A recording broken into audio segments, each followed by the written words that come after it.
Anonymous gifts at work, cute secret admirer, or creepy stalker? What would you do? Hello, I need to share a story I experienced as a woman and would appreciate your opinions. First, sorry for the length of this post, but I need to provide some context. Summary. A few years ago, when I was still a young classical musician at the beginning of my career, I was doing substitute work in various orchestras before securing a permanent position. Here's my story in a nutshell. I received two anonymous gifts on my music stand in two different orchestras in two very distant cities 6 months apart: a fabric rose, then a chocolate. The only common element, an outside team with a conductor and technicians, was working with us each time. The same team in both different orchestras by pure chance. I therefore suspect the sender was part of this team because it wasn't the custom in either of these two orchestras to give anonymous and individual gifts. When it happened, it was a collective gesture, and everyone knew who gave them. Details: I was in my early 20s, very tall, very thin, so not what men like in general, but feminine. I'm generally told I'm quite pretty, even if I don't think so. Elegant and graceful.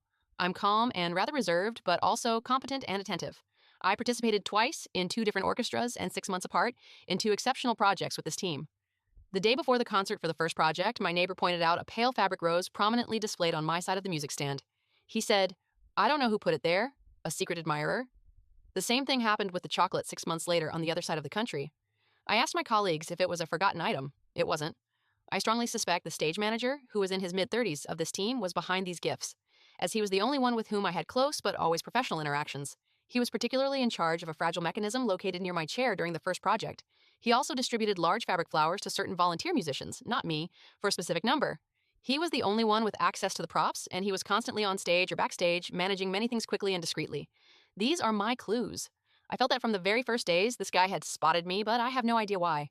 I remembered that he gave me technical instructions once, coming close to me, so I listened attentively. He always greeted me with a mix of attention and shyness, not with my other colleagues. He was very focused on me, so I tried to be nice with him. He was extremely shy, very stressed about his work, but competent, and quite cute too. I wasn't very close to my other colleagues, who were all much older than me.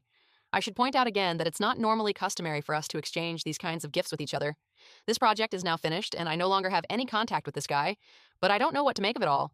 He never said it was him, but honestly, all the signs point to it being him. Even though these gifts are quite poetic, I'm a little disturbed by their anonymity. The situation wasn't inherently unhealthy, but I don't understand why this guy always seemed so focused on me when I didn't have a very important role in the orchestra. I told my mother about it, and she said, "That's so cute, you have a secret admirer." The problem is, these things were given to me without any context. It leaves me feeling doubtful and confused. Was it a joke? Was it sincere? I'll never know. What do you think of this situation? Is it normal? Has this ever happened to you at work?